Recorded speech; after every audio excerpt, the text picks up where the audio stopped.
Los aeropuertos están llenos de anuncios, pero el que yo crecí escuchando nunca se dijo en voz alta. Zumbaba debajo de todo lo que hacían mis padres. Eres una cortesía, no una prioridad.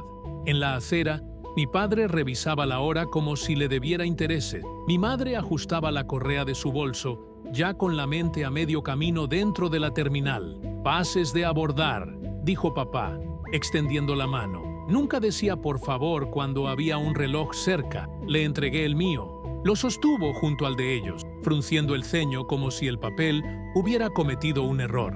«¿Económica?», dijo, leyendo mi número de fila como si fuera un diagnóstico. No me miró a los ojos cuando añadió: «Nos vemos en la puerta». «Fila 4», dijo mamá, hojeando lo suyo. «Estaremos cerca», dijo nosotros, y no me incluyó. «Está bien», respondí, porque esa es la frase que los hijos invisibles aprenden primero. Las sílabas encajaban como un abrigo viejo, fino, familiar, no cálido. Dentro del vidrio y el ruido, la gente se movía en líneas decididas, familias negociando cordones de zapatos y carriolas, un adolescente arrastrando un estuche de chelo más pesado que su futuro, una mujer con vestido coral riendo en su teléfono. Mis padres caminaban como en los museos, manos entrelazadas a la espalda, deteniéndose solo para comentar. Papá señaló una pantalla de salida. «Podríamos haber tomado el vuelo más temprano», le dijo a mamá, esquivando el hecho de que yo había elegido este porque era más barato. Ella asintió como una curadora que aprueba una placa.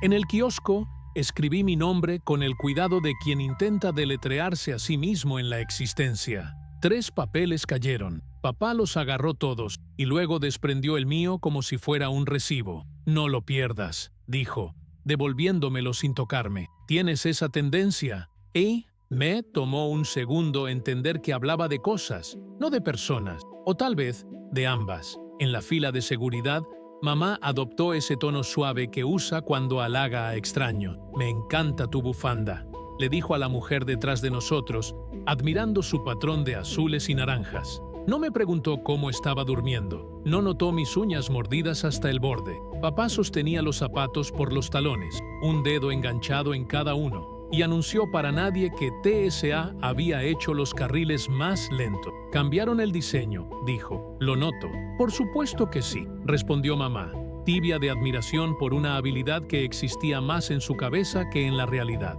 Al otro lado, él volvió a empacar con precisión. Yo lo hice con práctica. Mientras caminábamos hacia la puerta, mamá dijo: «Tu hermano mandó una foto del pastel. Muy elegante». El pastel era la razón del viaje. También lo era la lectura del testamento. Nunca hemos sido una familia que haga una sola cosa a la vez. Pregunté: «¿Cómo está él?» «Ocupado», contestó papá. «Nuestro cumplido favorito. Significa que una agenda te ama más que las personas». En la puerta, ellos reclamaron la primera fila de asientos como si fuera un territorio. Papá colocó su portatraje sobre una silla que no debía usarse. Mamá dejó su bolso en otra.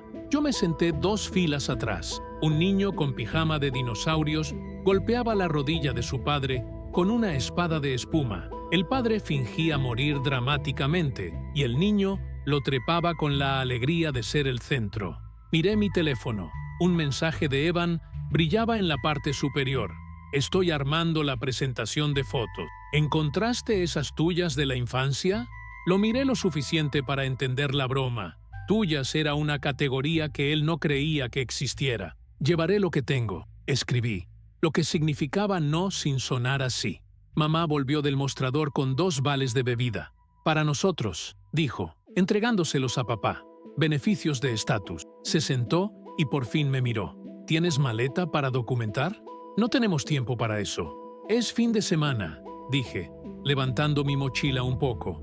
«Viajo ligero». Papá se recostó, 2 dedos en su cuello, marcando su pulso como un metrónomo. «El embarque es en 10», dijo, su voz igual a los altavoces. Él y mamá compartieron esa pequeña sonrisa de matrimonio que significa acuerdo sin palabras. La sonrisa no me incluyó. Recordé tener 8 años, sentada en la escalera, mientras ellos discutían planes de verano. «Iremos a la casa del lago», dijo papá. «Es tranquilo». «Los 3», dijo mamá, significando ellos 2 y olvidando contarme. Había contado los barrotes de la barandilla hasta que los números fueron más seguros que los sustantivos. «Grupo 1», llamó la agente, y la cabina ejecutiva se levantó como una ola. Papá también se levantó, revisando su pase como si hubiera mejorado mientras lo sostenía. Mamá se incorporó, alisando su chaqueta de lino. Levanté mi bolso. «Espera», dijo papá, señalando con un dedo que cortaba. «Llamarán a tu grupo». «Llamaron al mío», dije, mostrando el mismo papel blanco que él tenía.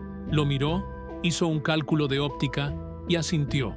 «Quédate cerca», dijo, que en nuestro idioma significa «sigue, no guíes». El túnel respiraba aire frío. En la puerta, una azafata nos recibió con sonrisa medida. Su placa decía «Lena». «Bienvenidos a bordo». «Gracias», dijo mamá, usando la voz que guarda para los trabajadores de servicio. Más brillante, más plana, como audicionando para amable. Papá giró a la izquierda, yo giré a la derecha. No fue cruel, exactamente. Fue una ecuación resuelta sin mí. Ellos habían hecho el upgrade. Yo no había preguntado. Encontré la fila 24, asiento central, la clase de asignación que finge ser disculpa porque te pone entre dos cosas. Mis compañeros ya estaban ahí. Un hombre con crucigrama, letra clara en tinta, y una mujer con sombrero de ala ancha que acomodó cuidadosamente bajo el asiento. «Perdón», dije, porque esa es la segunda frase que los hijos invisibles aprenden. «No pasa nada», dijo el hombre. «Todos terminamos en algún lugar». El compartimento sobre nosotros estaba lleno, así que caminé 2 filas atrás y encontré espacio. Pensé en papá diciendo «no lo pierdas» y sostuve la correa más de lo necesario para probarle que no. Cuando me senté, el del crucigrama miró mis manos. «¿Día importante?», preguntó, sin ser entrometido. «Familia», respondí. «Ah», dijo, y no preguntó cuál tipo. La gente que ama las palabras sabe que algunas son granadas. «Adelante». Podía ver el borde del cabello de mamá sobre los respaldos, el codo de papá en su saco, una línea recta como regla. Lena y otra azafata se movían con coreografía, revisando cinturones, ajustando, respondiendo preguntas con amabilidad automática. Un niño, 2 filas adelante, golpeaba la butaca con una jirafa de plástico. Su madre le ofreció una galleta con una mano y disculpas con la mirada. «No se preocupe», dijo la mujer del sombrero. «Las galletas son sagradas». Cuando Lena llegó a nuestra fila, me sonrió. No la sonrisa profesional, sino la que reconoce a una persona. «¿Todo bien?», preguntó. «Casi», dije, sorprendiéndome de la verdad. «Te cuidaremos bien», dijo. Las palabras eran rutina, sonaron diferentes. Rodamos hacia atrás, el suelo moviéndose bajo nosotros como truco. El del crucigrama dobló su papel para el despegue, las palmas firmes en los muslos. Miré por el hueco entre los asientos hacia el frente. Mamá inclinó la cabeza hacia papá. Él rió. No lo escuché. En el silencio, mi mente inventó el guión que siempre prefieren. Debemos recordar a Evan que agradezca al abogado. El chef dijo que las ostras son confiables. ¿Viste cómo empacó? Se ve pesado. Cuando las ruedas dejaron el suelo, sentí la traición usual del cuerpo. Ese momento en que confías en metal y extraños más que en la gravedad. La ciudad se achicó en filas de luces, como un edredón cosido sin mí. Cuando la señal del cinturón se apagó, el pasillo despertó. Un hombre con cardigan se levantó enseguida, reclamando el baño. Un adolescente estiró las piernas como desafío. Lena volvió con una bandeja.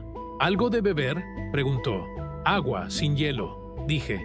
«¿Hidratación?», comentó, aprobando. Al del crucigrama. «¿Café? ¿Té?», pidió té. Y mientras lo servía me miró otra vez. No curioso, solo presente. «¿Viajas mucho sola?», preguntó. «Soy buena en eso», respondí. Asintió. «Tendrías que serlo». Saqué mi teléfono. Mensajes sin leer. Mamá mostrando flores, lirios clásicos naturalmente. Papá quejándose del tráfico. Denver no entiende los carriles. Evan, ¿la sala de juntas tendrá HDMI? Como si hubiera una posibilidad de que no. Mamá me había escrito aparte. «Recuerda usar el vestido negro. Sale bien en fotos». Y luego, «No uses las botas». Escribí, «Entendido», y no lo envié.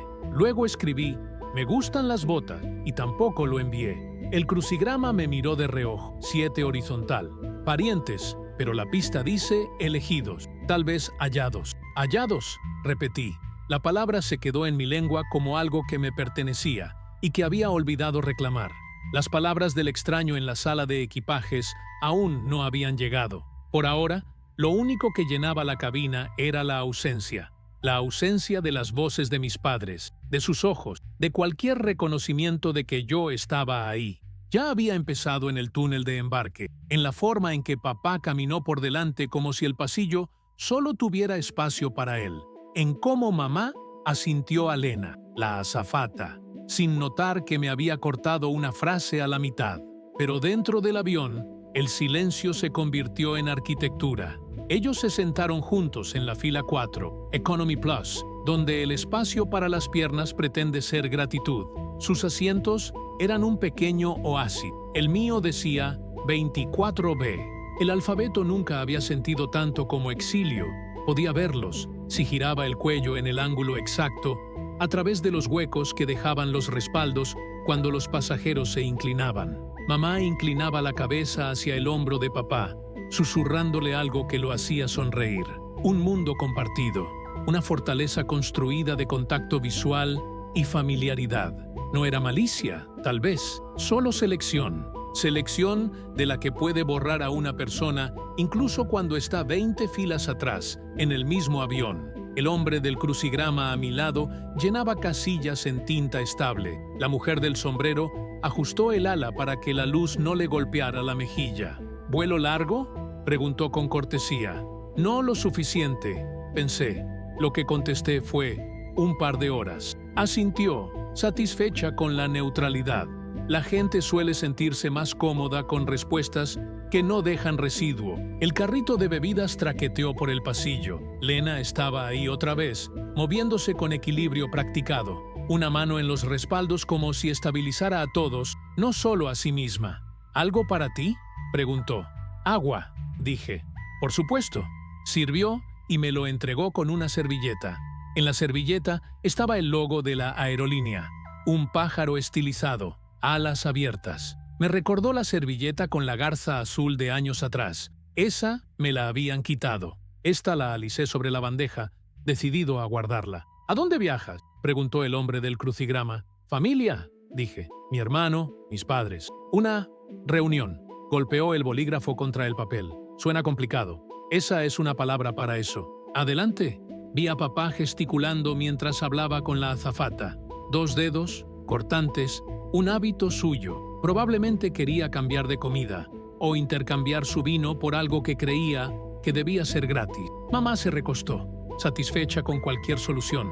No giró, no miró, no verificó si yo estaba cómoda. El zumbido de los motores era constante, hipnótico, pero dentro de mí empezó otro zumbido, memoria. Cuando tenía 7, volamos a Florida. Evan tuvo la ventana, claro. Mamá se inclinaba sobre él para señalar nubes en forma de castillos, una costa como collar. Yo apoyaba la frente en la bandeja del asiento, intentando imaginar la vista a través del vidrio. Papá le dijo a la azafata, necesitaremos más cacahuetes. No hablaba de mí.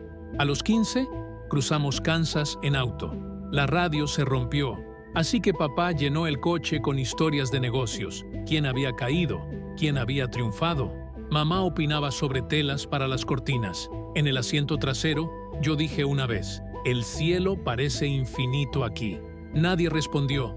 El silencio fue veredicto. Ahora, en la fila 24, comenzó la turbulencia otra vez. Lo suficiente para sacudir vasos, para recordarnos que el aire nunca está quieto. La mujer del sombrero apretó el reposabrazos. Odio esta parte, dijo.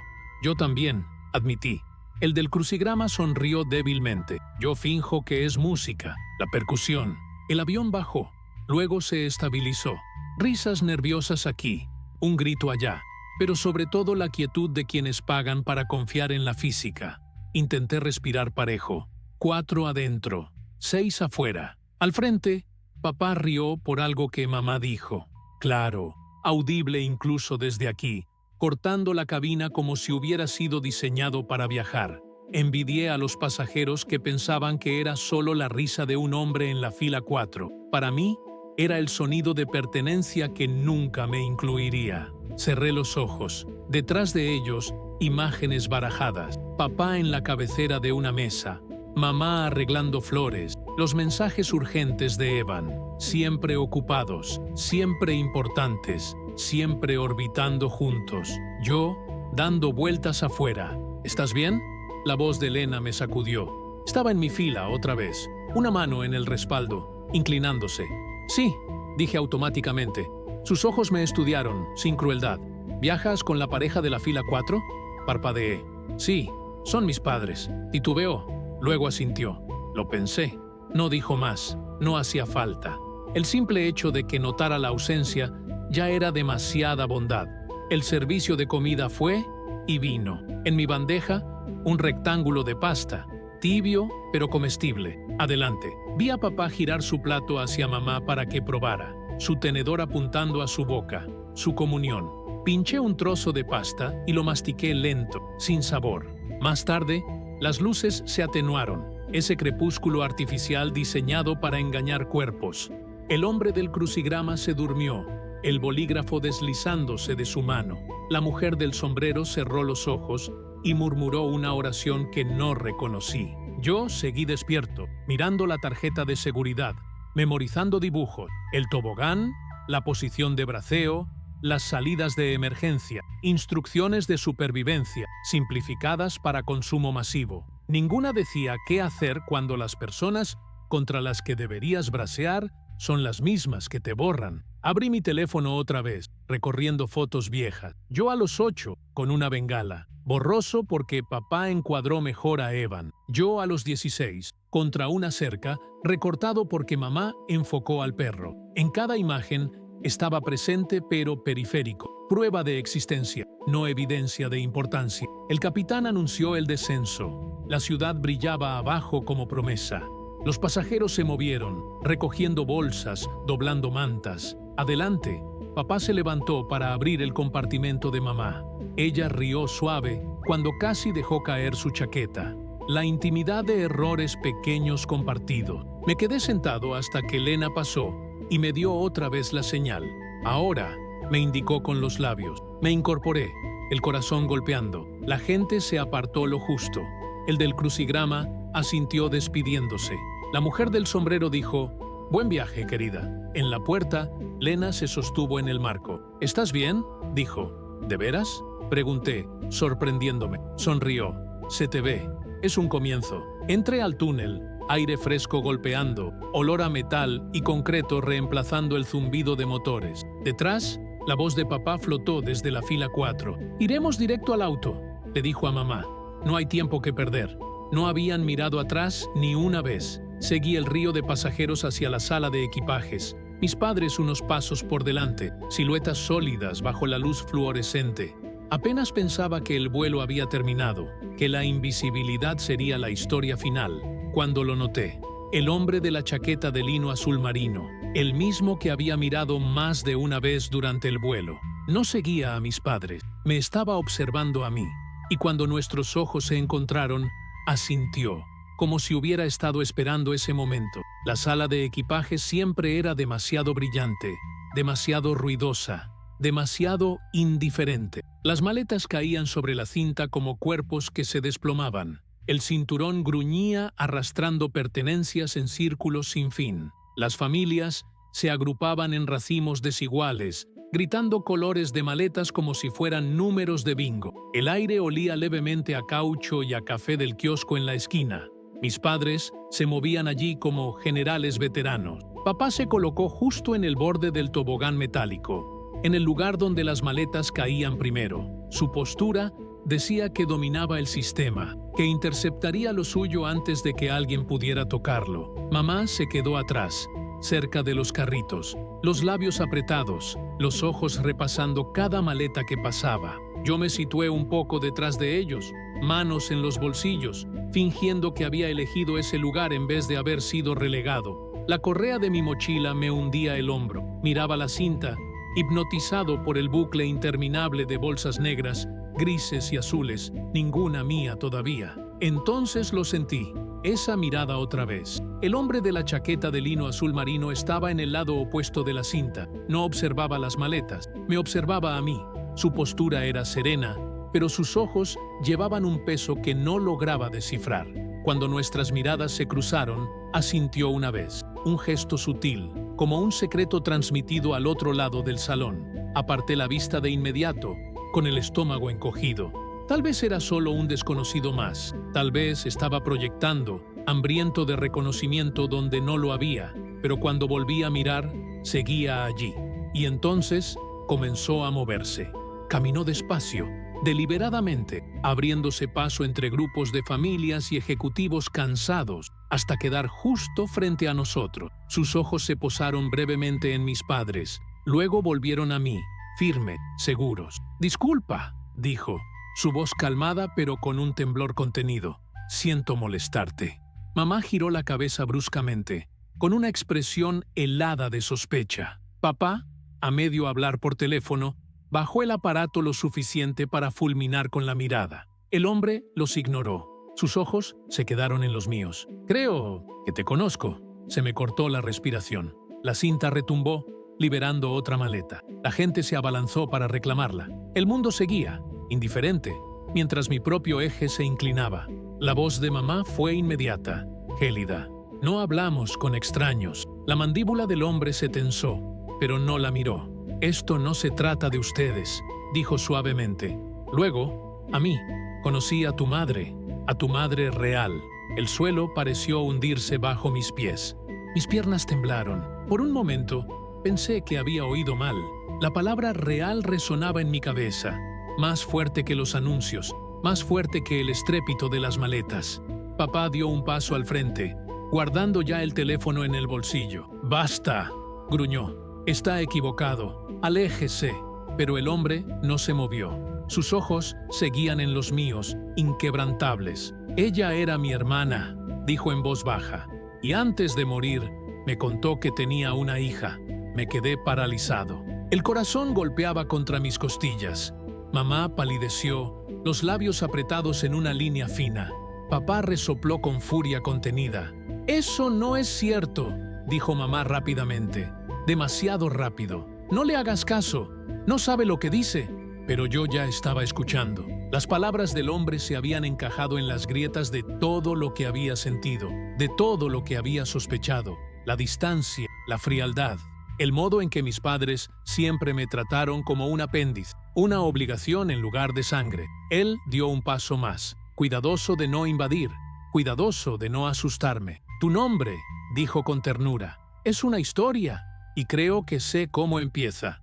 La garganta me ardía, pero forcé el sonido. ¿Quién eres?» «Me llamo Marcus», respondió. «He estado buscando durante años. No sabía si te encontraría». La voz de mamá se elevó, aguda, con pánico. «Esto es una locura. Miente. Nosotros te adoptamos, sí, pero…» Se detuvo, dándose cuenta demasiado tarde de lo que había admitido. El aire se congeló. Mis oídos zumbaban. «Adoptado». La palabra explotó como bengala en la oscuridad. Papá maldijo en voz baja, fulminando a mamá.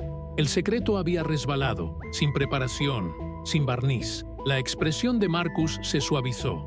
Un duelo mezclado con alivio. «¿Ves?», me dijo con ternura. «Siempre te preguntaste por qué te sentías invisible, ¿verdad? ¿Por qué te trataban diferente?». Las lágrimas me ardieron en los ojos. Mis padres parecían estatuas, rígidos, arrinconados. Por primera vez, vi miedo en el rostro de papá, no ira. La cinta seguía girando, maletas golpeando, indiferente a nuestro terremoto. Tragué saliva, con la voz apenas audible.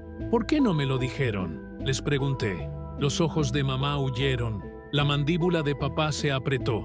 Silencio, ese mismo silencio en el que había vivido toda mi vida. Marcus dio un paso más, su voz firme, «porque no podían amarte como ella lo hacía, pero ella sí. Ella te amó con fiereza. Quería que lo supieras. Algo se quebró dentro de mí. Años de ser ignorado, de ser borrado, de sentirme prescindible, se reorganizaron en un instante. No era invisible, no era inherentemente no querido. Alguna vez había sido la elección de alguien, el tesoro de alguien». La cinta emitió un pitido, señalando las últimas maletas. Papá murmuró algo que no entendí.